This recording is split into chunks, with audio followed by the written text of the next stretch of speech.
فلما ذهب عن ابراہیم الروع، جب ابراہیم کا خوف جاتا رہا، وجاءت البشرا، اور یہ بشارت پہنچ گئی، ان کے لیے خوشی کی بات تھی کہ اب سارا کے ہاں بھی اللہ تعالیٰ بیٹا عطا کرے گا۔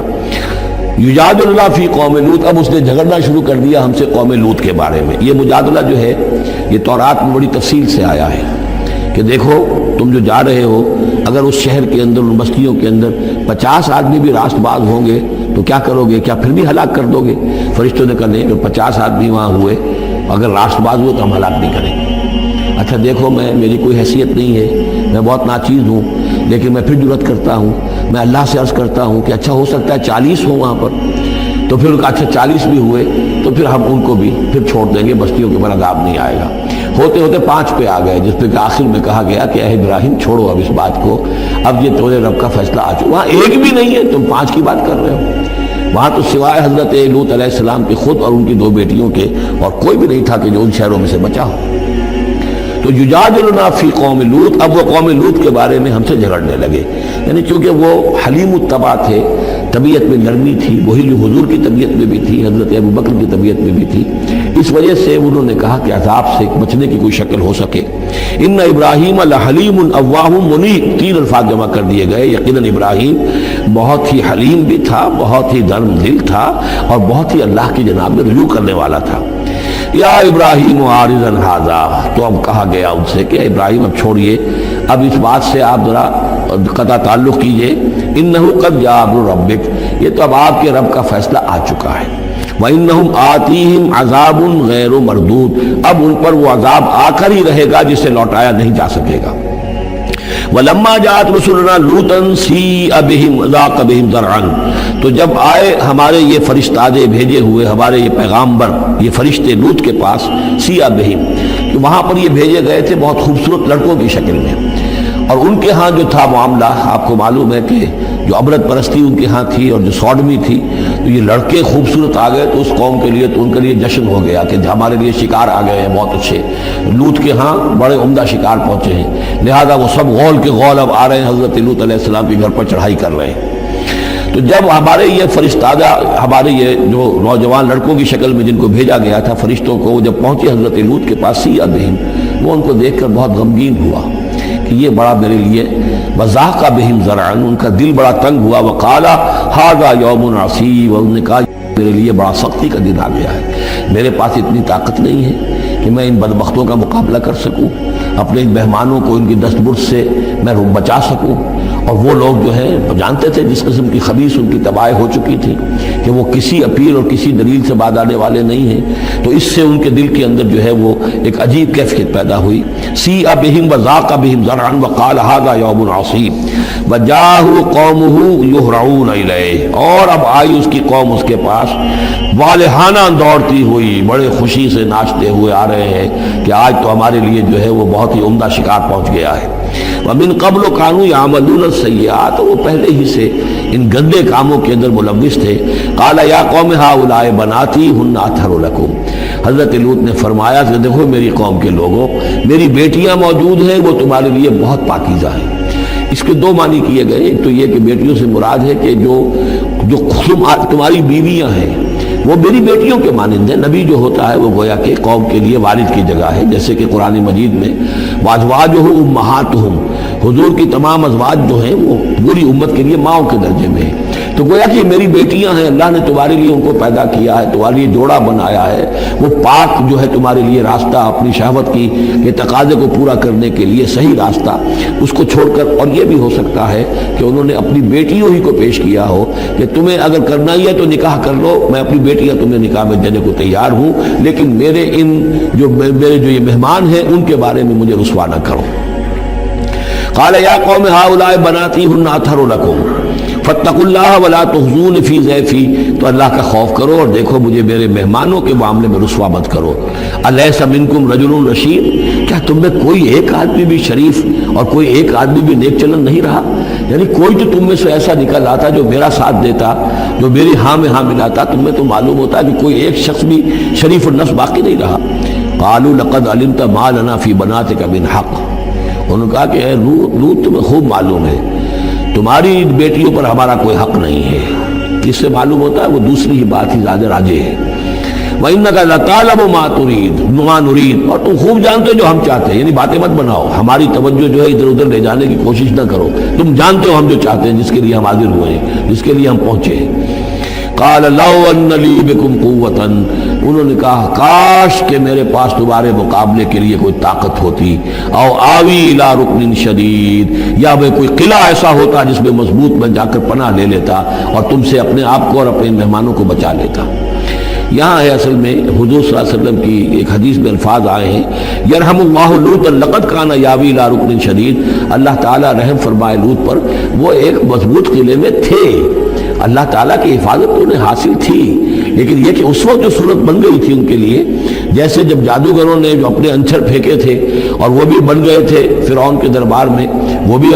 شکل اختیار کر لی تھی انہوں نے سانپوں کی، تو حضرت موسیٰ پر بھی وقتی طور پر خوف طاری ہو گیا تھا۔ تو بدبنائے طب بشری خوف کا ہو جانا یہ کوئی نبوت کی عصمت کے منافی نہیں ہے۔ تو یہاں پر بھی اللہ تعالیٰ کی حفاظت تھی، اور جیسا کہ آیا فرشتوں نے پھر ذرا سا ایک ہاتھ ہلایا اور سب کے سب اندھے ہو گئے، وہ اس طرح کا معاملہ تفاصیل تورات میں ہے۔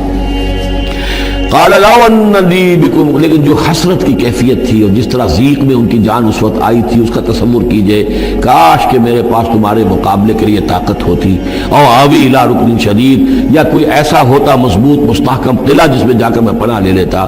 قالوا یا لوط انا رسول ربک، ان فرشتوں نے کہا اے لوط گھبرائیں نہیں، ہم آپ کے رب کے پیغامبر ہیں، بھیجے ہوئے ہیں، لن یصلوا الیک، یہ آپ تک پہنچ نہیں پائیں گے، آپ کو کوئی گردن نہیں پہنچا سکیں گے، آپ بالکل اطمینان رکھیں۔ فَأَسْرِ بِأَهْلِكَ بِقِطْعٍ مِنَ اللَّيْلِ، اور بھی رات کا ایک حصہ جو باقی ہے اس میں آپ اپنے اہل کو لے کر، اپنے گھر والوں کو لے کر نکل جائیے اس بستی سے۔ وَلَا يَلْتَفِتْ مِنْكُمْ أَحَدٌ، اور کوئی بھی آپ میں سے پیچھے نہ دیکھے، پیچھے توجہ نہ کرے، پیچھے کی طرف کوئی خیال نہ آئے کہ ہمارے دوست تھے اور ہمارے یہ تھے اور ہمارے عزیز تھے، إِلَّا امْرَأَتَكَ، اور آپ کی بیوی بھی ساتھ نہیں جائے گی، وہ بھی یہیں رہے گی۔ یہ دو بیویاں ہیں جلیل القدر پیغمبروں کی، جن کا ذکر پھر آئے گا بڑی وضاحت کے ساتھ سورہ تحریم میں۔ ایک حضرت نوح علیہ السلام کی بیوی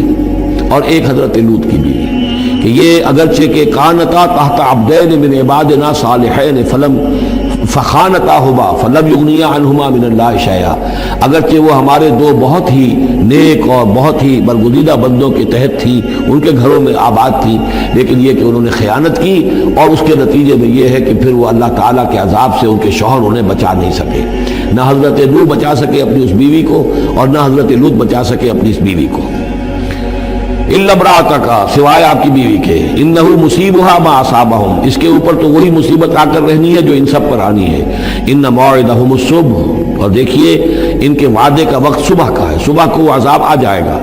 الیس الصبح بقریب، کیا صبح قریب نہیں ہے؟ یعنی اب جلدی کیجئے، اب آپ فوری طور پر یہاں سے اپنی بچیوں کو لے کر نکل جائیے۔ فلما جاء امرنا جعلنا عالیہا سافلہا، جب ہمارا حکم آ پہنچا ہم نے اس کے اونچے کو نیچا کر دیا، یعنی کسی بستی کو تلپٹ کیا جائے تو چھت نیچے ہو جائے گی اور جو بنیادیں اوپر آ جائیں گی، عالیہا سافلہا، الٹ کر رکھ دیا بستیوں کو۔ وامطرنا علیہا حجارۃ من سجیل، اور مزید ان کے اوپر ہم نے بارش برسائی کنکروں کی، پتھروں کی،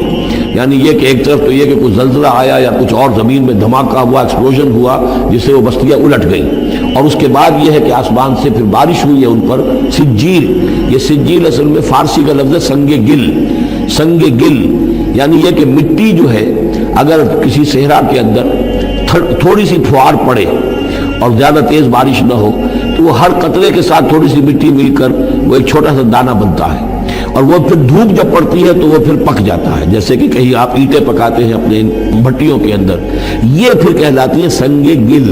یعنی یہ پتھر تو ہے لیکن یہ پتھر نہیں ہے، یہ مٹی کے بنے ہوئے پتھر ہیں، کنکر ہیں۔ ان کنکروں کی بارش ہوئی جس کے اندر کہ اس کو بالکل دفن کر دیا گیا ان دونوں شہروں کو۔ منضود، تہ برتہ، وہ جو بارش ہو رہی تھی کنکروں کی تہ برتہ،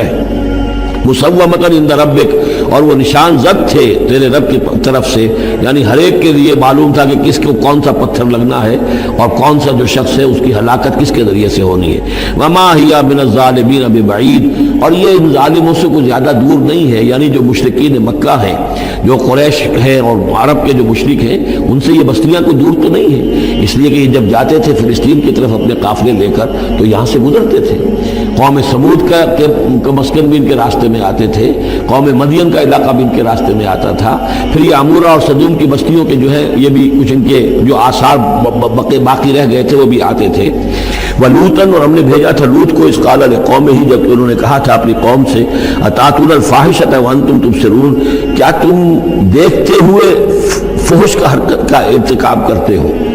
یعنی یہ بھی معلوم ہوتا ہے کہ ان کے ہاں یہ مسئلہ اس درجے گندگی کو پہنچ گیا تھا کہ علی الاعلان مجلس کے اندر یہ حرکتیں کرتے تھے۔ اِنَّکُمْ لَتَأْتُونَ الرِّجَالَ شَهْوَةً فِي دُونِ النِّسَاءِ، کیا تم مردوں کی طرف کا رخ کرتے ہو شہوت کے ساتھ عورتوں کو چھوڑ کر؟ بل انتم قوم تجہلون، لیکن تم تو واقعۃ یہ کہ بہت ہی جہالت میں مبتلا ہو چکے ہو۔ فما کان جواب قومہ، تو نہیں تھا اس کی قوم کا جواب، الا ان قالوا، مگر یہ کہ انہوں نے کہا، اخرجوا آل لوط من قریتکم، نکال باہر کرو لوط والوں کو، لوط کے گھر والوں کو اپنے شہر سے، انہم اناس یتطہرون، یہ تو بڑے پاک باز لوگ ہیں، بڑے طہارت اور بڑی پاکیزگی رکھنے والے لوگ ہیں۔ فانجیناہ واہلہ، تو ہم نے نجات دی اس کو اور اس کے گھر والوں کو، الا امرأتہ، سوائے اس کی بیوی کے، قدرناہا من الغابرین، یہ ہم نے مقرر کر دیا تھا کہ وہ پیچھے رہنے والوں میں ہوگی۔ وامطرنا علیہم مطرا، اور ہم نے ان پر ایک بارش برسائی، فساء مطر المنذرین، تو بہت ہی بری بارش تھی وہ کہ جو ان لوگوں پر برسائی گئی کہ جن کو خبردار کر دیا گیا تھا۔ پہلا رب نو یار دا شوق ہویا،